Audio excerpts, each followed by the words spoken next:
Let's get to our market recap, focusing on what's happened. I did want to start briefly with a poll here as we wrap this week. We asked you recently on StockCharts TV, on YouTube, on Twitter, where do you think the S&P 500 will close on December 30th, 2020? And I will caution you by saying, look, I think it's fun to guess where the S&P is going to be. None of us know for sure, and if you ever have the expectation that anyone on this show or elsewhere knows for sure, then that's incorrect, and that's a false sense of security. It's all educated guesses. It's all probabilities.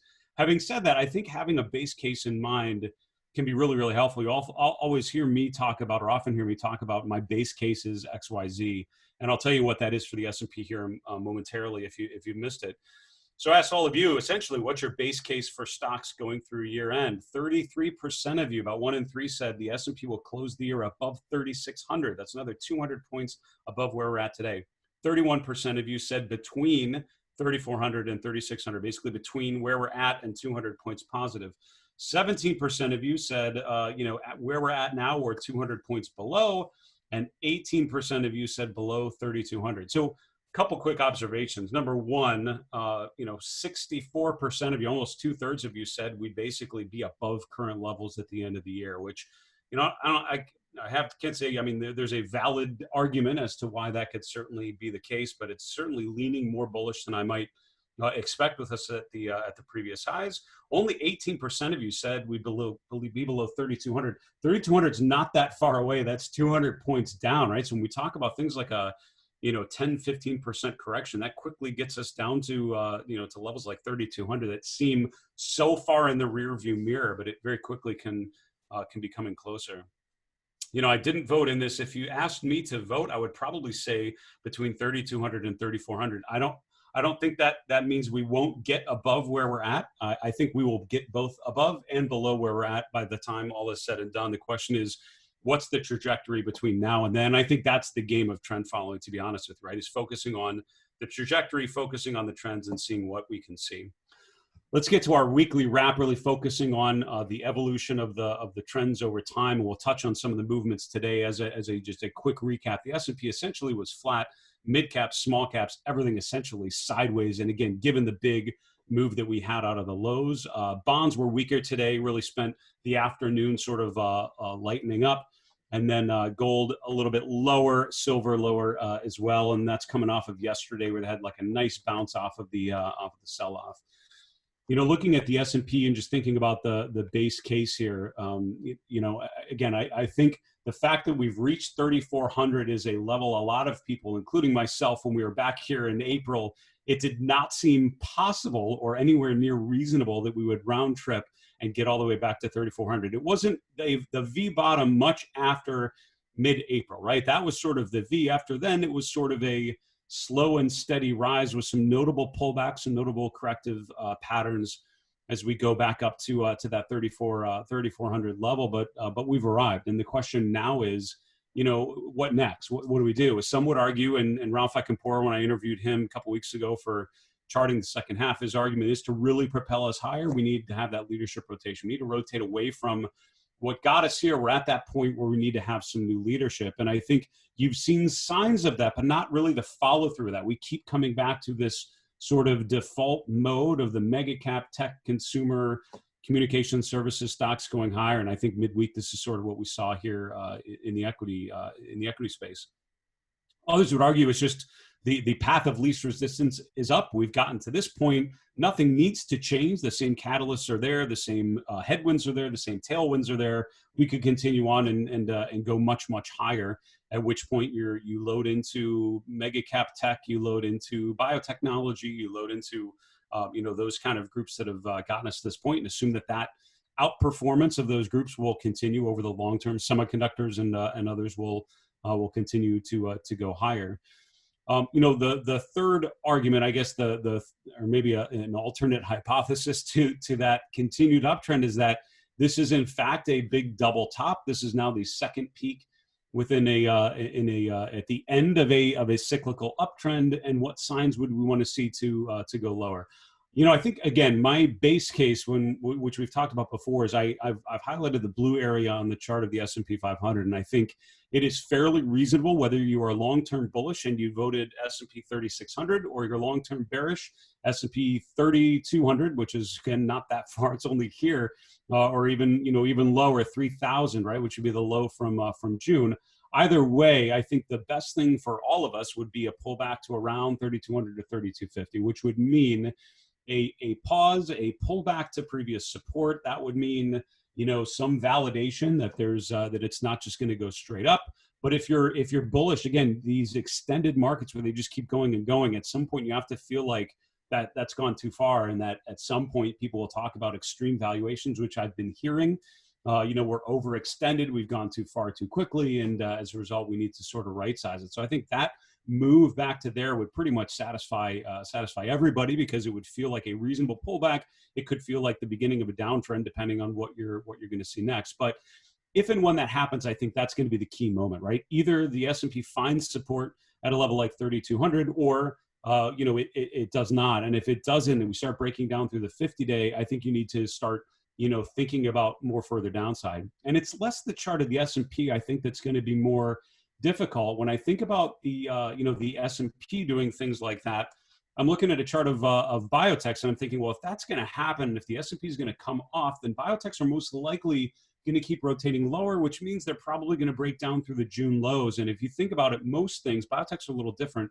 Most stocks sort of had a peak in early June, they kind of came back, and now they're sort of retesting, sort of appreciating. And if you see stocks breaking that swing low, that's what would most likely happen if you have the S&P rotating lower like that.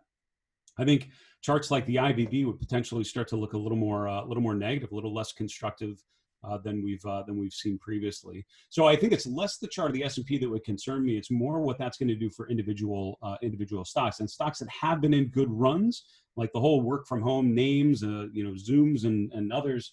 Shopify, others, all of a sudden start to rotate lower and start to be testing support. They show that they won't just go up permanently. And the question is, are we at that point where we start to see those signs? Having said all of that, for me, I have two purposes when I'm looking at charts. Number one, define the trend and follow it. And I would say there's no denying the trend has been positive and remains positive. I think that's still in play, and we'll look at a chart in a moment that confirms that. Question two is always challenge that thesis and look for alternate hypotheses, look for alternate approaches, alternate scenarios, and think about what you would do in there. So what I'm thinking is, what if the S&P stops going up, and what would I look for, and what would tell me to stop fighting a pullback and consider it more of a downtrend? Let's look at the Mindful Investor Live chart list and see, start to put a little more detail behind sort of the overall approach I just described to you. Number one is the market trend. This is the weekly chart that I refer to pretty much at this point every week. It has three components. The long-term trend is based on the 21 and 34-week exponential moving averages. That turned positive here in June and has remained positive through today.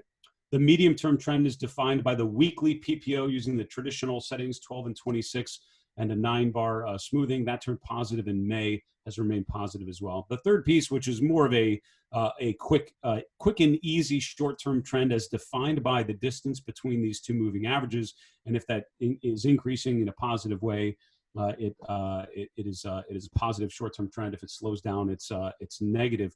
We had a bit of a pullback, though, a bit of a tightening in those two, and so technically, I would define this as the short-term trend being bearish based on that slowdown. But again, we're sort of in that period. It sort of spiked up here and has remained in a pretty steady pace over that period. So that's more of a technicality than really a signal of any sort of trend reversal. We talk about the daily chart, and again, what jumps out at me looking at this chart is this bearish divergence. It looked like a divergence here with higher highs in price, lower peaks in RSI. That has changed a bit, but we have now had a much higher high, and which again arguably is not done yet. I don't know if we can declare this uptrend over yet. But at this point, we have a lower peak. It could end up materializing into more of a divergence, but that is validated by a breakdown of sorts, which we've not seen yet really with the S&P. Looking at the breadth by cap tiers, this chart is now color-coded all green based on my very subjective view of these different metrics. So here's the daily close of the S&P. So on a closing basis, as we know, we've not eclipsed that February high yet. for the S&P 500. But if you look at breadth in the form of the New York Stock Exchange common stocks only, we have broken above the June high, which for me was sort of that indication that the breadth was long and strong, all clear to the upside. And we've gotten that closure, I think, this week, indicating a higher peak there. You also have a higher peak, a breakout in the advanced decline line on the S&P, on the mid-cap index, on the small-cap index. So all of those across the board are ringing bullish. I think you have a confirmation of uptrend in the form of positive breadth. Ari Wald, my guest yesterday, and I talked about that very briefly. So if you missed our conversation, may want to check that out as well. It went a lot of other places as well. But I think, for me, I asked him, what would you need to see to turn less bullish than you are? And his comment was some weakness in breadth. And again, it's hard to find a breadth reading that doesn't overall look at least supportive, if not very bullish, and at the very worst, kind of neutral. Speaking of which, in the last couple of days, you have seen a pullback in new highs on the S&P. This isn't updated for today, but I can't imagine it's going to go up from here. So overall, we've peaked out around 10% of the S&P, making new 52-week highs. That's come off. And again, that's just the last couple of days. I don't want to draw any dramatic long-term conclusions, but we talked about feeling, increasing confidence in further upside would, for me, need to see increasing numbers of stocks making new highs. That would tell you that just like the S&P trying to beat 3,400, individual stocks were trying to eclipse their highs and able to do so. And we're not seeing that yet. So until you see an improvement there, it's not negative. It's just not as bullish as it could be. In terms of what is supportive, another breadth measure, this is the percent of stocks above their 200-day. As of yesterday's close, over 61% of S&P names in that condition. As long as we remain above 50% on any pullback, I'd feel okay about the potential for further upside. If you look back over time, that tends to be what happens when you have a viable pullback within a long-term uptrend. We bottom out around 50% before it resumes higher. That's what I would look at there. An interesting move here in the AAII rankings. We didn't talk about this yesterday. It comes out every Thursday, but I just wanted to make a point of pointing it out here. 2 weeks ago, it was 30% more bears than bulls. That difference has narrowed to just about 12%. So as of yesterday's vote, 30% of respondents were bullish, 42 respondents were bearish. You've had a decrease in the number of bears and increase in the number of bulls. What's interesting to me looking at this chart is that even with the fact that we have round trip from 3,400 to 2,200 and back, there are still more bears than bulls. I think individual investors, based on this subset as part of that survey, more than I've seen in a long time, are remaining overall unbelievers or in disbelief at the strength of this uptrend.